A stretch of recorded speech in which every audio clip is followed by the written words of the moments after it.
એ સ્વાગતને વધાવીએ. ખૂબ ખૂબ આભાર. આપ સાહેબ અહીં પધાર્યા.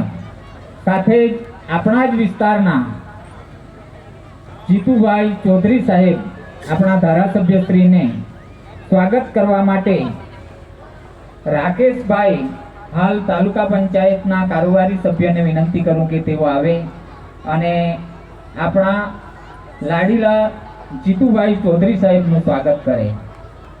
આપણે એક વખત જોરદાર તાળીઓથી વધાવીએ.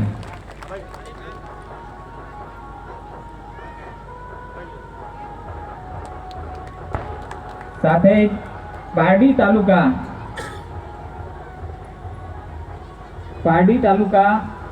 ભાજપના પ્રમુખ શ્રી પુનિતભાઈ તેઓનું સ્વાગત બાલદાના જયંતિભાઈ ને વિનંતી કરું કે તેઓ આવે અને તેમનું સ્વાગત કરે. જયંતિભાઈ.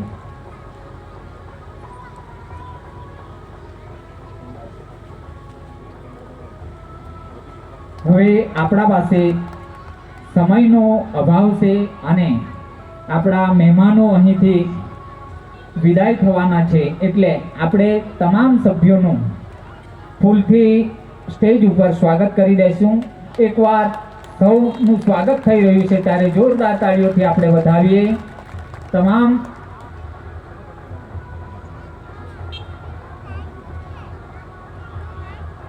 હવે હું આપણા જ વિસ્તારના ધારાસભ્ય શ્રી જીતુભાઈને વિનંતી કરું કે તેઓ અહીં સ્ટેજ પાસે આવે અને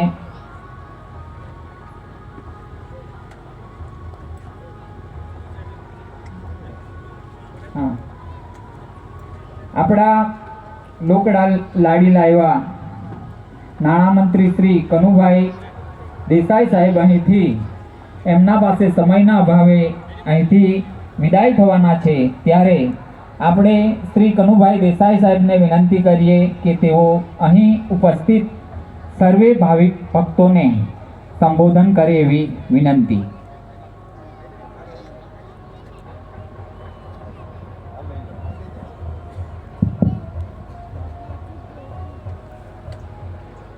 જય શ્રી રામ.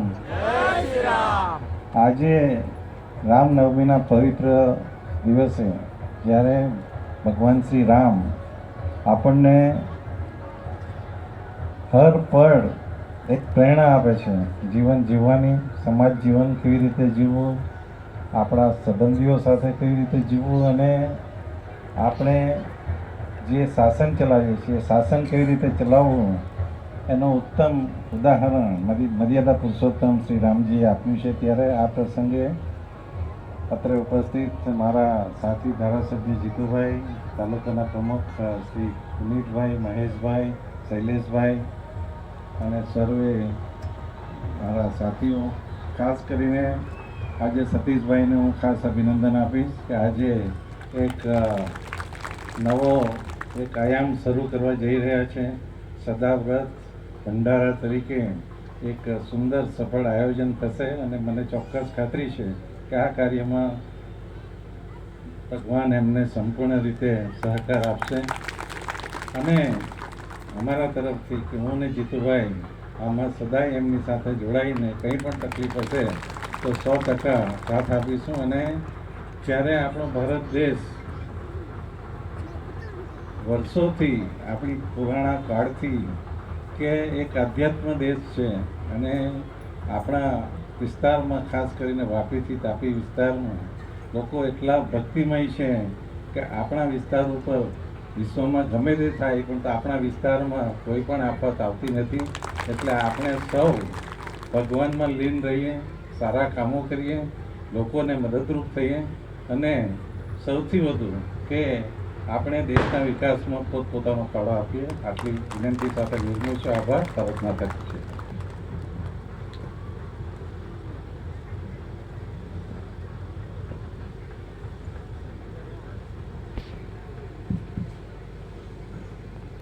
હવે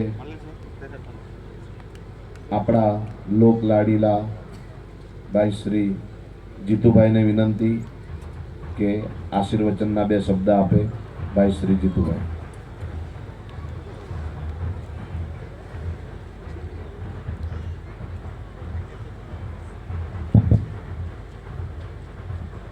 बोलिए रामचंद्र भगवान की, सदगुरु बोलो साईनाथ महाराज की जय.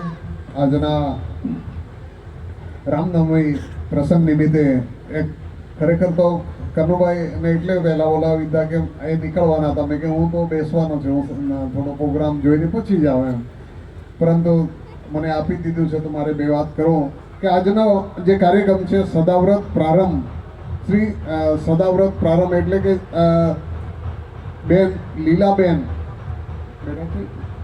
એમના સમસ્ત પ્રસંગને રૂપ જેને આપણે કહી શકાય કે આ કાર્યક્રમ કાયમી હંમેશા સતીશભાઈ આપણા જેને કહી શકાય કે સાંઈ બાબાના ચુસ્ત ભક્ત, જેને અંતર આત્મા અને અખૂટ વિશ્વાસ, આપણને બધાને જ વિશ્વાસ છે પણ સતીશભાઈને અતિ વિશ્વાસ કે ભગવાન ઉપર એટલો, સાંઈ બાબા ઉપર એટલો વિશ્વાસ કે એમને એમ કે મારે આ કાર્ય કરવું છે. ખિસ્સો તો ફાટેલો હતો, કંઈ ખિસ્સામાં હતું નહીં, પણ આટલું મોટું ભવ્ય મંદિર બની ગયું છે આ બધાના સહકારથી. એ આસ્થા અને ભાવના અને વિશ્વાસથી આજે આટલું ભવ્ય આપણા વિસ્તારની અંદર સાંઈ બાબાનું ભવ્ય, જેને આપણે કહી શકીએ કે હંમેશા આપણો સંસ્કૃતિ અને ધાર્મિક કાર્ય સાથે, ધાર્મિક ભૂમિ સાથે જોડાયેલો આપણો પરશુરામ, વાપીથી તાપી પરશુરામની ભૂમિ છે. એ પરશુરામની ભૂમિની અંદર સાંઈ બાબાનો, જેને કહી શકાય કે આટલા વિસ્તારમાં શિરડીથી નીકળો તો અહીંયા સુધી એટલે ઠેઠ વાપી વલસાડ સુધી આટલું ભવ્ય મંદિર બનાવ્યું છે. અને એ મંદિરની અંદર આસ્થા સાથે સમગ્ર આખા વિસ્તારની અંદર હંમેશા આચાર વિચાર અને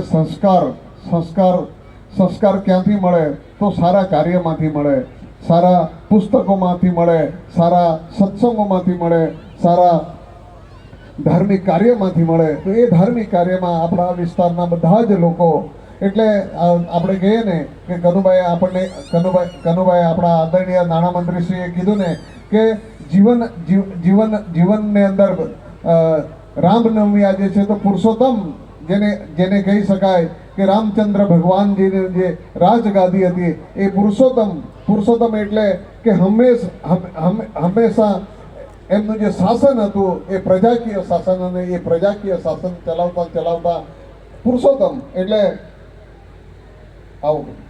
એટલે આપણે કહી શકીએ કે રામનવમી દિવસે તમામ આખા ભારત વંશની અંદર, ભારત દેશની અંદર એક ખૂણે ગામે ગામ આજે રામનવમીની ઉજવણી થઈ રહી છે. ત્યારે પધારો.